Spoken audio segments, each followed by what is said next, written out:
Gold buyers, మీ కష్టాల్లో నమ్మకమైన మీ ఆత్మీయ నేస్తం. నమస్తే అమ్మా. నమస్తే అమ్మా. తొలి ఏకాదశి వచ్చేస్తోంది కదా. అవునమ్మా. మరి ఈ రోజు ప్రత్యేకత గురించి, మేమంతా పాటించవలసిన నియమాలు, తీసుకోవాల్సిన జాగ్రత్తలు ఒక్కసారి గుర్తు చేద్దాం. తొలి ఏకాదశి అదేమిటి, చైత్రమాసం కదా మనకి మొదటిది.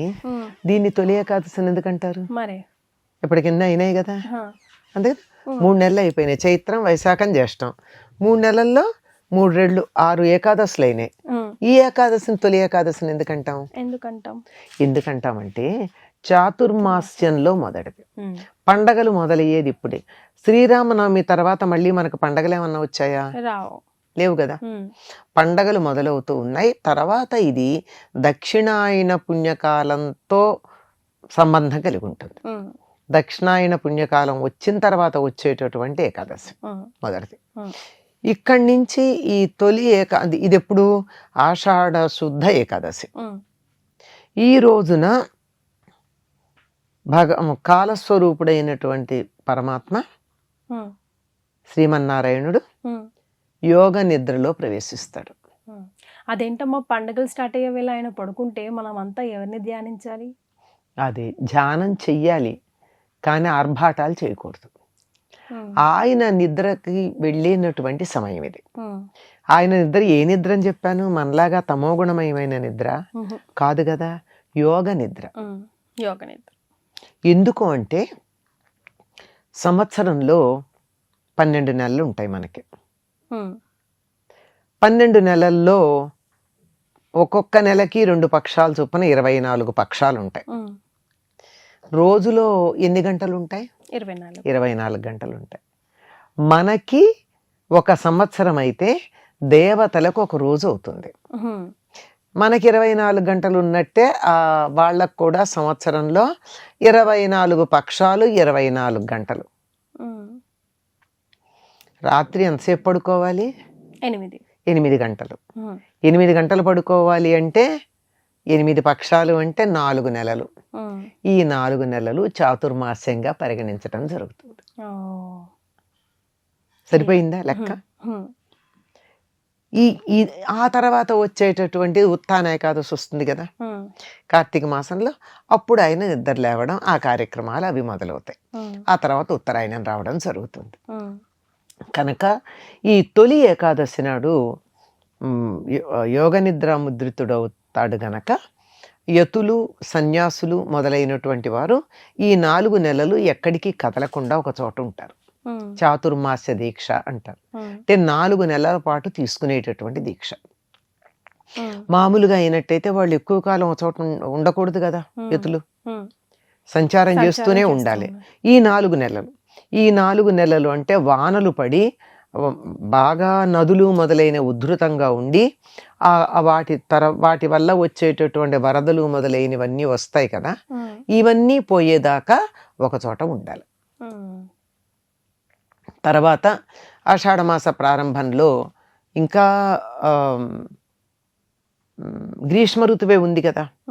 ఆ గ్రీష్మ ఋతువు తాలూకు ఫలంగా ఎండలు ఉంటాయి, వర్షానికి వర్షాలు పడుతూ ఉంటాయి. ఎండలు వర్షాలు రెండూ కలిపి వచ్చేటప్పటికల్లా వాతావరణం చికాగ్గా ఉంటుంది. అంచేత అది సరైనటువంటి కాలం కాదు ఎక్కడికి ప్రయాణాలు చేయడానికి.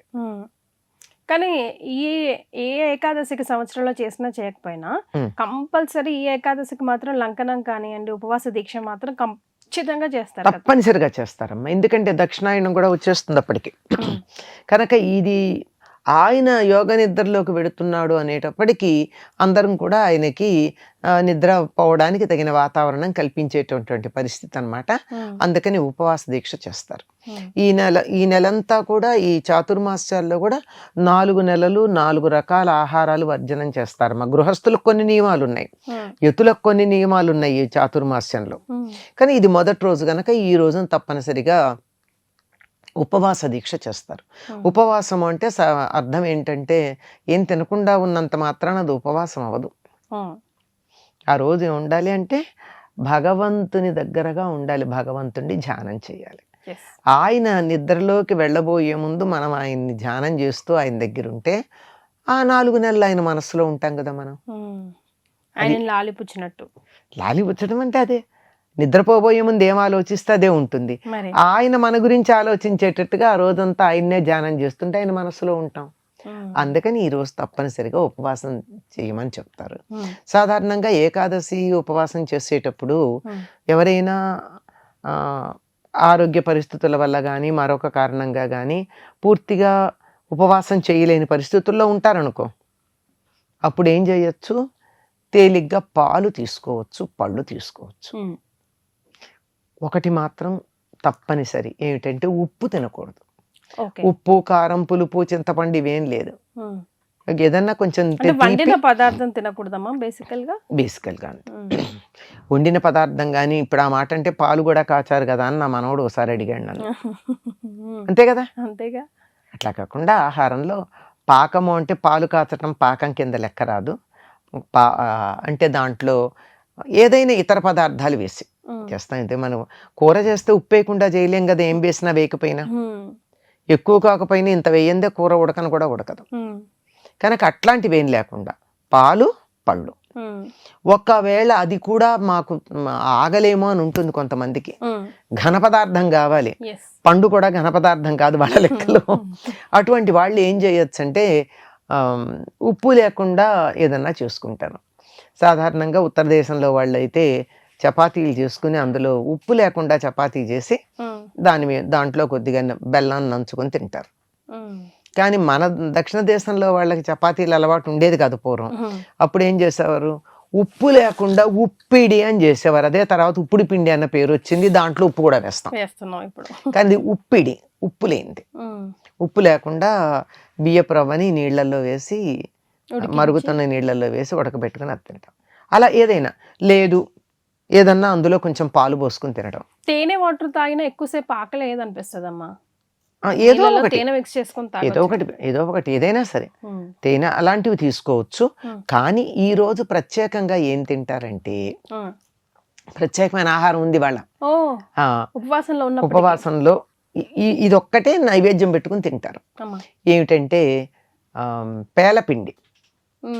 పేలపిండి అంటే జొన్నలు పేలాలుగా చేసి, పేలాలుగా చేయడం అంటే ఈ రోజుల్లో లాగా మనకి పాప్కార్న్ లాగా కాదు కదా, అది వేరు. ఇది వేయిస్తారు చక్కగా, మంగళంలో వేయిస్తారు.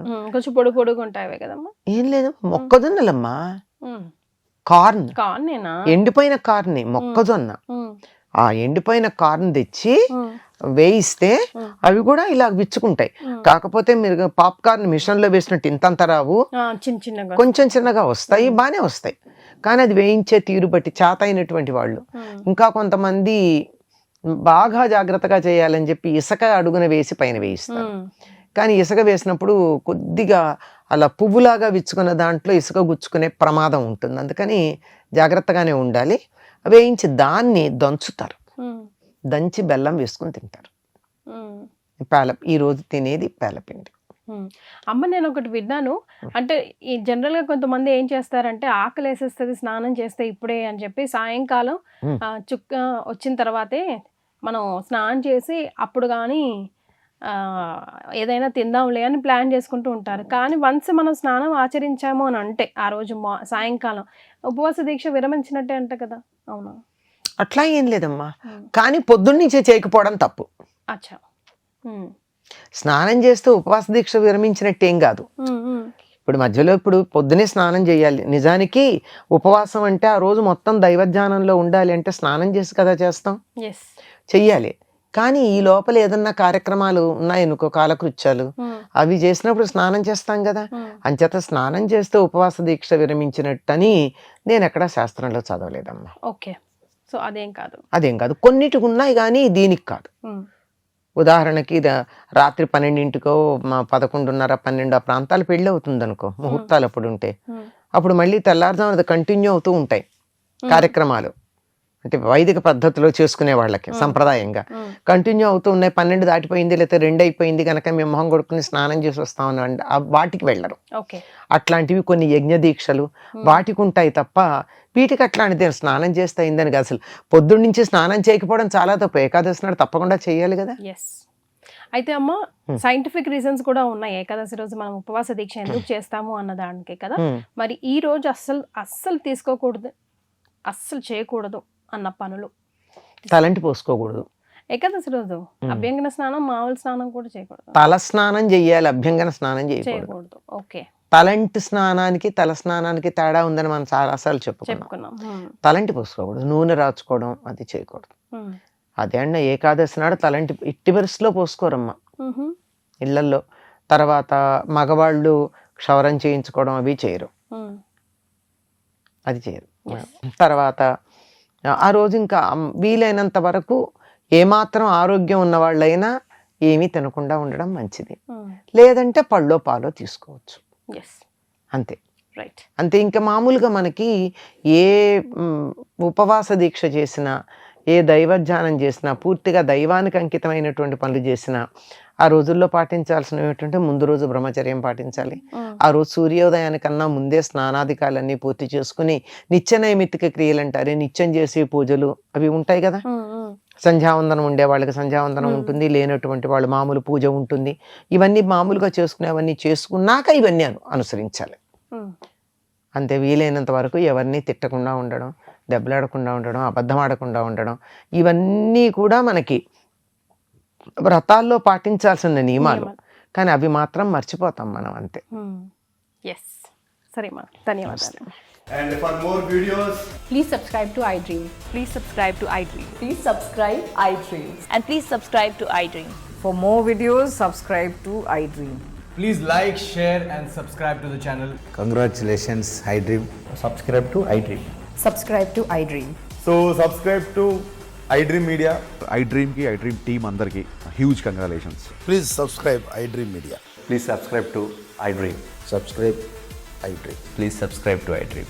iDream అంటే నా కళల ఛానల్ను సబ్స్క్రైబ్ చేసుకున్న నోరు తిరుగుతలేదు, మీరైతే గంట గుర్తు కొట్టండి. For more such videos, please subscribe to iDream. Subscribe to iDream. Please subscribe to iDream. Please subscribe iDream Media. Please do subscribe to iDream. Please subscribe to iDream Media. For best entertainment and information, please subscribe iDream. And don't forget to subscribe to iDream.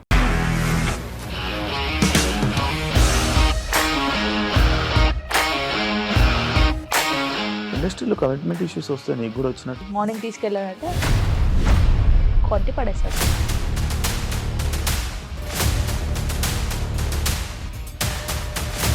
ఒక్కళ్ళు కూడా చూడలేదు ఈ cinema అని చెప్పడానికి కూడా చాలా ధైర్యం కావాలి. అది నిజం కదా, దాంట్లో ధైర్యం ఏంటి? ఇది నెక్స్ట్ డే ప్లేట్ మార్చేస్తే తప్పు కదా. As of now we're comfortable this అని నేను అనుకుంటున్నాను. రష్మిక గారిది మీది ఒకే ఊరు అంట కదా. నీకు కోపం వచ్చిందంటే బాగా తిట్టేత్తరా?